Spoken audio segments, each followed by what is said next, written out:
भक्तगणांनी झेंडे लावलेले आहेत.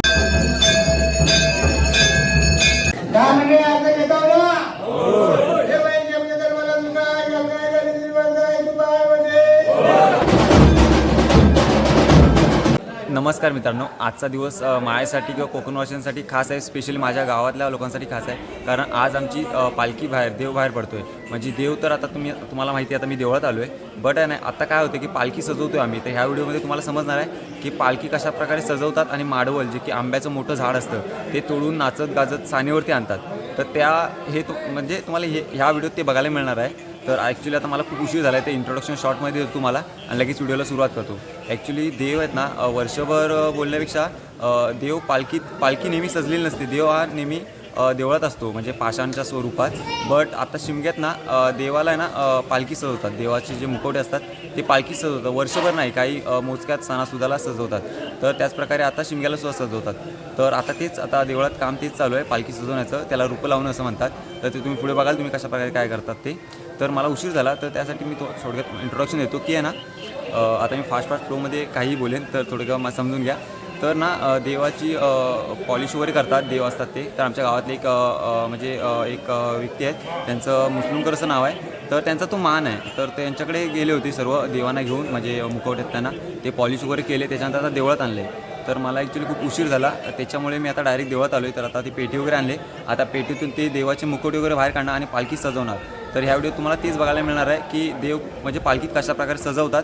आणि त्याच्यानंतर मग आम्ही पालखीला नाचत वाजत गाजत, जिथे आंब्याचं झाड असतं तिला माडवल असं म्हणतात, हे बघा अशा प्रकारे ना पालखीत म्हणजे आता देव पेटाळ्यातून बाहेर काढले. माडवल पण देव म्हणजे जे की चांदीच्या मूर्ती मुकुट आहेत ते, जसं की आता हे समोर जे बघताय ते पाषाण देव आहे, म्हणजे पाषाणाच्या रूपात आहे तेच तिथे चांदीच्या मुकुटामध्ये आहे. त्यासाठी म्हणजे जसं ते की तुम्ही बघताय की आमचे श्री खिमदेव आहे. त्यांच्याच बाजूला दुपारी एक रामदेवता, श्री लाकडं वगैरे गोळा करतात. त्याच्यानंतर श्री कालकाई देवी, त्याच्यानंतर बाजूला पाषाण आहे, त्याच्यानंतर श्री काळीश्री देवी, त्याच्यानंतर श्री वाघजाई देवी. आम्ही जाणार आहोत. तर अशा प्रकारे आहेत आमची पाषाण स्वरूपाची देवस्थान ग्रामदेवता.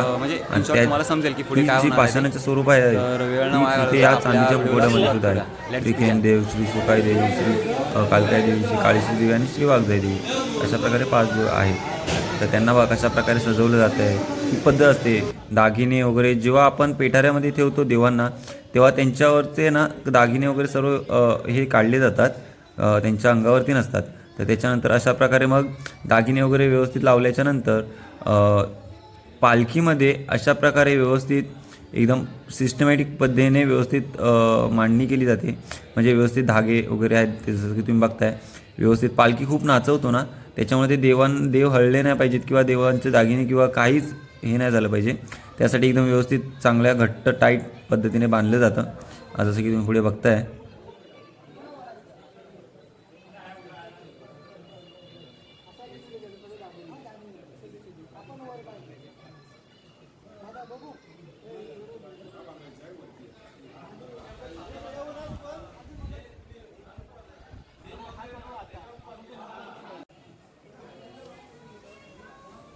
हे बघा कशा प्रकारे पालखीला मागच्या साईडून सुद्धा म्हणजे देवांना व्यवस्थित एकदम बांधलं जातं, जेणेकरून पालखी किती जोशात नाचवली तरी देव हल्ले नाही पाहिजेत किंवा देवांच्या मुखवट्याला काही इकडलं तिकडं काही झालं नाही पाहिजे.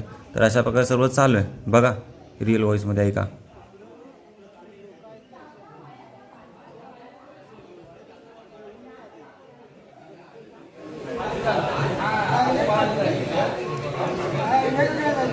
हे बघा दाबणाच्या साह्याने कशा प्रकारे सूत्र मागे घेतले जाते, त्याच्यानंतर बांधलं जाते. दाबण म्हणजे एक सुईसारखंच असतं, मोठ्या साईजमध्ये असतं, त्याला दाबण समजतात. तर त्याच्या मदतीने बघा कशा प्रकारे बांधताय.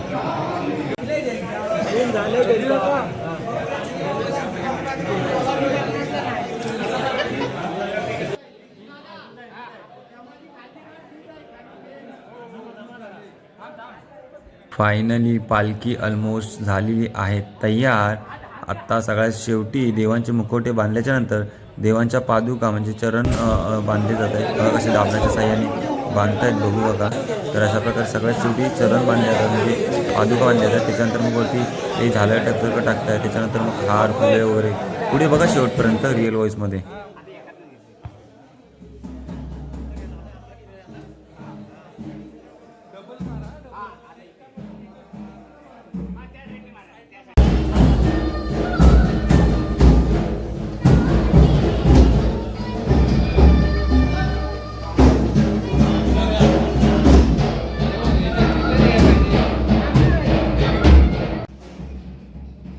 अशा प्रकारे आता फुलं वगैरे अर्पण करत आहेत म्हणजे हार वगैरे पालखीला बांधत आहेत. देवांना फुलं हार वगैरे अर्पण करत आहेत. त्याच्यानंतर पुढे बघाच तुम्ही कसं काय होतं.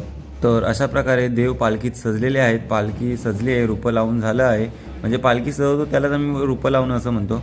तर अशा प्रकारे आमच्या गावचे गुरु आहेत देवांची पूजा करत आहेत आणि पूजा केल्यानंतर आता सर्व गाव जरा जमलं आहे. तर पुढे काय होतं बघाच.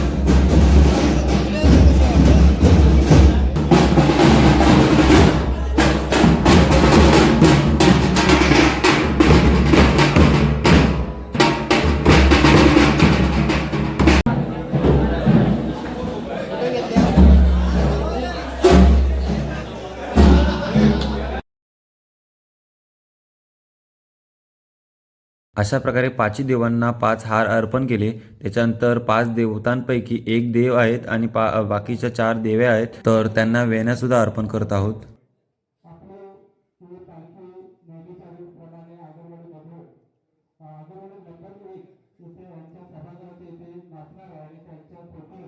त्यांच्या घराच्या इथे त्यांची मांडवण आहे. ती मांडवण घेऊन आपण यायचं आहे आणि एक 6 वाजेपर्यंत आपली पालखी पूर्णपणे झेपवायची नाही आहे. अशा प्रकारे पूजा करून झालेली आहे आता. तर आता गावकऱ्यांचा अर्ज लावण्याची पद्धत बघा. जे गाणं बोलतात ना ते ऐका. भक्तगणांनी झेंडे लावलेले आहेत. हे झेंडे कुणी काढायचे नाही कारण हे झेंडे आपल्याला पालखी भेटेच्या दिवशी आणि पालखी देवळा दिवशी सुद्धा आपल्याला वापरायचे आहेत. याची सुद्धा माहिती आहे. त्यामुळे झेंड्याला कोणी हात लावायचा नाही. धन्यवाद.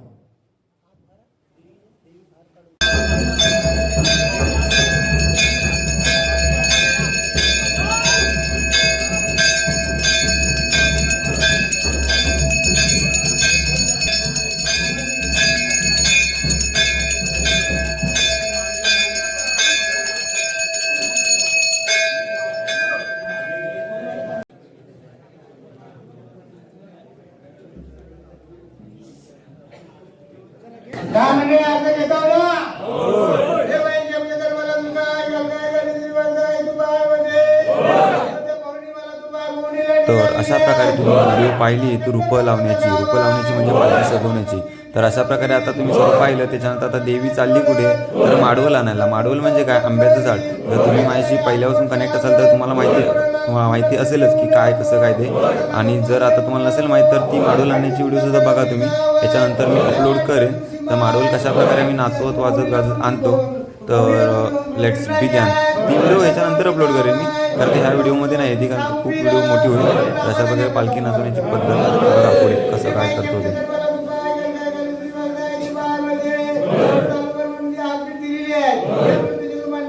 तर ही व्हिडिओ इथेच थांबूया आणि ह्याच्यानंतर पुढचे माडवळीची व्हिडिओ चॅनल विजिट करा. चॅनलचं नाव आहे कोकणी वाक्या आणि चॅनल तुम्हाला ती व्हिडिओ बघायला मिळेल. बाय.